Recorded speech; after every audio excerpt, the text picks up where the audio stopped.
안녕하세요. 최고전송의 낭자입니다. 오늘 이제 사무실에 있는데 어떤 분이 저한테 이제 카톡을 보내왔더라고요. 주민인데 카톡에 보니까 뭐 바깥은 데 있는데 보니까 뭐 고속도로가 있고요. 그 밑에 이제 받침 같은데 뭐 쓰레기가 막 온 사방에 있는 거예요. 그래서 내가 이제 전화를 했죠. 그 선생님 이거 왜 보내셨죠? 저한테라니까. 지금 고속도로 밑에 사람들이 버려갖고 지나가면서 버린 게 자기 밭이 이제 엉망진창이라는 거예요. 그래서 나가보니까 정말 이게 너무 좀 심각하다 싶은 생각이 들더라고요. 사실 우리 고속도로 타고 다니면서 다리를 지나가면서 쓰레기 많이 버리잖아요. 그래서 보니까 작년 기사회도 보니까 한 해에 그러니까 최근 5년간 작년 기준입니다. 나라 돈이 거의 92억 원이 고속도로에 버려지는 쓰레기 처리하는 데 쓰였다 하더라고요. 그건 100억 원. 지금 같으면 원래 벌써 2023년이니까 100억 원 가까이가 쓰이겠죠. 그럼 매년 한 해 한 20억 가까이 쓰인다는 거잖아요. 이야, 근데 사실 버리는 사람 따로 있고 치우는 사람 따로 있는 것도 아닌데 저도 사실 이런 말 자격이 있는지는 모르겠지만 예전에 이제 애가 이제 어릴 때 지금 다 대학생인데 애들이 어릴 때 이제 같이 이제 가다가 차 타고 가다가 이제 껌을 막 씹고 있다가 갑자기 막 껌이 이제 그만 씹고 싶은 거예요. 근데 차 안에 이제 마땅한 그것도 없고 이래갖고 그냥 문을 착 열고 창문 열고 그러니까 탁 뱉었거든요. 그러니까 둘째가 아이고 봐라 공무원이 저리 나랑 어이되겠노 이러는 거예요. 그때 제가 완전히 깜짝 놀랐거든요. 그러니까 물론 자주 그런 건 아닙니다. 그러니까 예를 들어서 얘기하는 건데 사실 저도 그때는 지금은 안 그러죠. 아무 생각 없이 있잖아요. 버렸거든. 그 제가 생각하기에 물론 껌 하나 버리는 거 하고 쓰레기 같은 거 빌봉지에 아무지 넣어가 투척하는 거 하고 똑같은 개념이가 생각하면 저는 똑같다고 생각하거든요.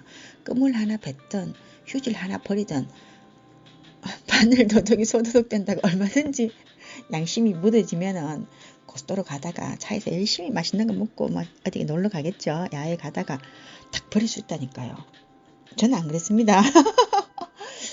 그래서 그걸 보니까 야 내가 무심코 버린 고속도로에서 만약에 지나가다가 버리면 그 밑에 사실 집도 있을 수 있잖아요. 지나가는 사람도 있을 수 있고 또 검은 봉지 안에 뭐가 들었는지 알 수 없잖아요.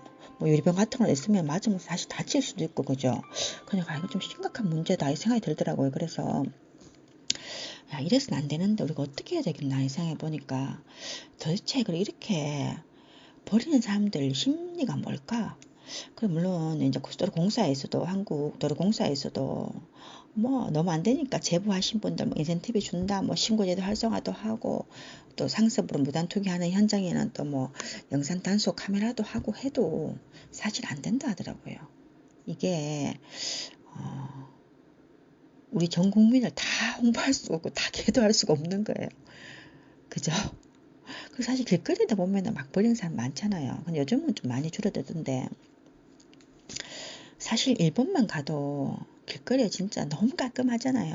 그래서 거리가 얼마나 깔끔한지 안 깔끔한지 그거 보고 이 나라가 선진국인지 아닌지 안다는데 사실 우리나라 사람들 쓰레기 버리는 것뿐만 아니라 정말 잠깐 이렇게 이제 신호가 바뀌는데 잠깐 한 1초 멈칫하고 안 가고 있으면 뒤에서 바로 빵 거리거든요. 저는 사실 운전할 때 최대한 좀 사람들 만약에 좀 앞장서 안에 좀 끼어들게 하면 다 끼워주고 좀 이런 편인데 마음이 좋죠. 근데 남자분들을 보면 옆에서 있어 보면 누가 끼어드는 것도 막 나를 무시한다고 생각하는 것 같더라고요. 저는 항상 끼어들게 할 때는 이제 창문을 내리면서 이제 미인계를 쓰죠. 문 열면서 인사하면 된가 손짓을 한다든가 이렇게 하면은 다 이제 끼어들게 해주거든요. 그래서 좀 심각하다 생각이 들더라고요. 얼마큼 우리가 또 사실 치워줄 수도 없고 그런데 사유지 같은 경우 사실 다 우리가 못 치워주잖아요. 근데 그런 또 만약에 사유지 주인들은 밭 주인들은 자다가 날벼락이죠. 하루 이틀 아니겠죠 사실은. 밭에 고속도로 다리 밑에 만약에 밭이나 집이 있으면 언제 뭐가 떨어질지 모르는 거예요. 불안해 살겠어요. 그죠? 또 얼마나 속상하겠어요. 사실 우리 집일 수도 있고 우리 친척 집일 수도 있고 언니 오빠 집일 수도 있는데 이거는 진짜 심각한 문제인데 어떻게 해야 될까요 과연? 대책이 없을까요? 1980년대 그 뉴욕 지하철 일인데요. 연 60만 건 이상의 중범죄 사건들이 지하철에서 발생했대요.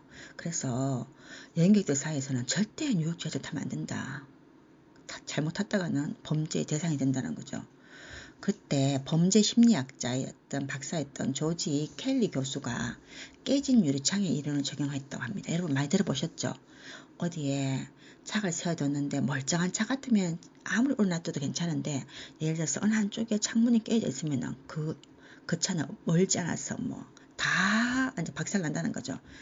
창문 잠깐 깨졌는데 결국은 막 안에 거 다 훔쳐가고 난리 난다는 거죠. 그때 켈리 교수가 이제 뉴욕 지하철에 도배져 있던 뭐 낙서 같은 거를 지우는 거를 제안했다 하더라고요. 그래서 공공장소에 보란 듯이 있는 무질서한 낙서들은 사실은 사람들이 여기 보니까 좀 여기는 뭐 아무렇게나 되겠다. 여기 보니까 관리 안 되는 것 같다. 이래서 범죄자들이 막 안도감을 가지고 마음껏 범죄를 저지른다 하더라고요. 그래서 그때 이제 교통국에서 5년간 차량의 모든 낙서를 다 지웠다 하더라고요.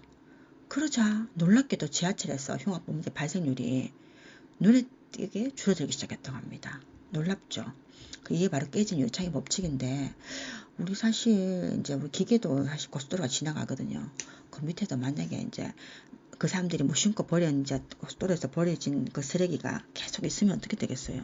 지나간 사람들도 계속 안 버리겠어요. 위에서도 보고 막 던지고 여기 지나가다가도 버리고. 사실 시골에 있어 보면은 이제 우리가 주로 이제 동양파 간동 많이 이제 곳곳에 다니잖아요. 보면은 구석구석에 있잖아요. 어디서 그걸 누가 갖다 놨는지 몰라요. 누가 갖다 놨는지도 모르고 일일이 카메라를 설치할 수가 없잖아요. 보면은 구석구석에 어딘도 사람들이 몰래 있잖아요. 탁 숨겨갖고 휴질 더러운 것들을 많이 버려놓더라고요.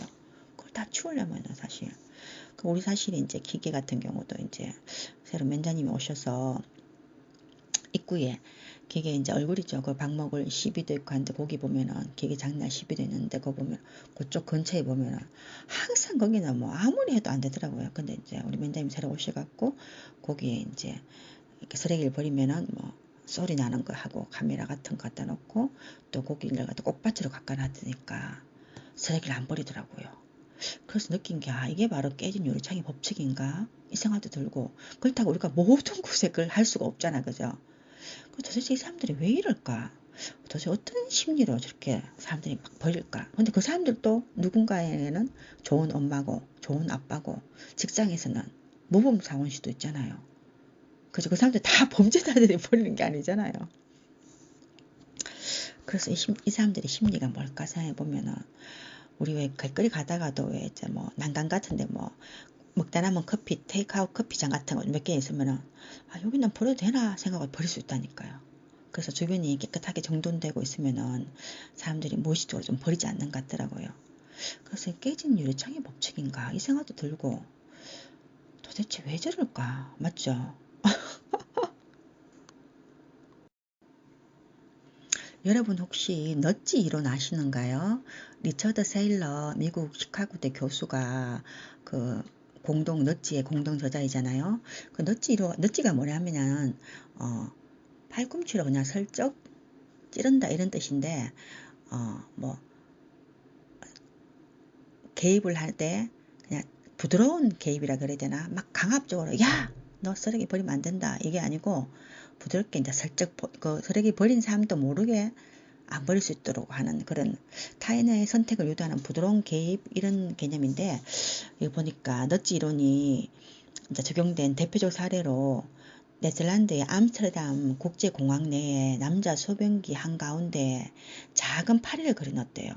사실 저도 이제 화장실 이제 자원봉사를 청소하고 있지만 일주일에 한 번씩 이제 우리 하고 있거든요. 제가 다니는 교회 상가에 보면은 여자는 남자들은 이제 서서 이제 볼일을 보니까 이게 다 튀니까 소변이 밖으로 다 튀거든요. 그래서 냄새가 많이 나는데 거기 암스테르담 국제공항에 남자 소변기 안에 작은 파리를 그려놨대요. 그러니까 그 소변이 밖으로 튀어나간 소변량을 80%나 줄였대요. 무슨 말인지 감이 오나요? 근데 파리를 딱 넣었더니 이제 남자분들이 이제 볼일 보면서 이제 그 파리에다가 이제 집중해서 이제 거기다 맞추는 남자들 성부요 같은 거 있잖아요. 그래서 이제 그걸 개념으로 해갖고 소비량을 80%나 줄였다 하더라고요. 그리고 또 미국 텍사스 주에서는 고속도로에 버려지는 쓰레기를 줄이기 위해서 뭐 쓰레기를 아무데나 버리지 맙시다 뭐 이런 캠페인을 아무리 벌였지만 이런 훈계식 사실 직접적 이런 훈계식의 문구는 오히려 버리는 사람들이 반감을 산다고 해요. 그래서 이제 시정부에서는 미식축구 프로팀 선수들을 출연시켜 갖고 쓰레기를 구겨서 쓰레기통에 버리는 광고를 제작했다고 해요. 그러자 그 광고 제작 후 1년 지나서는 텍사스주의 쓰레기가 29%나 줄어들었고 6년 후에는 72%가 줄어들었대요. 그러니까 넛지 이론이죠. 막 강압적으로 우리가 할 게 아니라 그분들에게 그분들에게 어떤 무의식을 작용시켜서 이제 슬쩍 버리면 안 되나 어떤 자기의 그 사람들의 무의식을 개선하는 방법밖에 없다는 생각이 들더라고요. 그래서 우리가 할 수 있는 방법이 뭘까 생각하니까 저도 진짜 이것 때문에 사실 곰곰이 생각해 봤거든요. 아니 도대체 저걸 어떻게 해야 될까 생각하니까 그럼 우리도 넛지 이론을 적용해 갖고 어떤 무작위로 뭐 캠페인으로 버리지 맙시다 이러면 안 됩니다 이렇게 보다는 어떤 그분들의 무의식을 자극하는 그런 광고를 제작하는 게 어떨까 생각이 드는데 광고 제작을 하려면 또 돈이 필요하잖아요. 맞죠? 그래서 결국 광고를 책 읽어주는 수경 낭자가 제작하면 어떨까 하는 이런 발칙한 상상을 해봤습니다. 오늘 여기까지인데요. 사실 수경 낭자 책 읽어주는 수경 낭자 채널 제 영상을 보시는 분들은 제가 말하려는 의도가 뭔지를 아시고 무의식적으로 막 버리던 것을 무의식적으로 버리려 하다가 참 안되겠다 하다 수영낭자가 보니까 밑에서 누가 맞을 수도 있다 하던데 이 생각을 들으시면 좋겠습니다. 오늘 여기까지입니다. 물론 제 영상 듣는 분들은 그런 분들이 없죠. 제가 알죠. 맞죠? 감사합니다.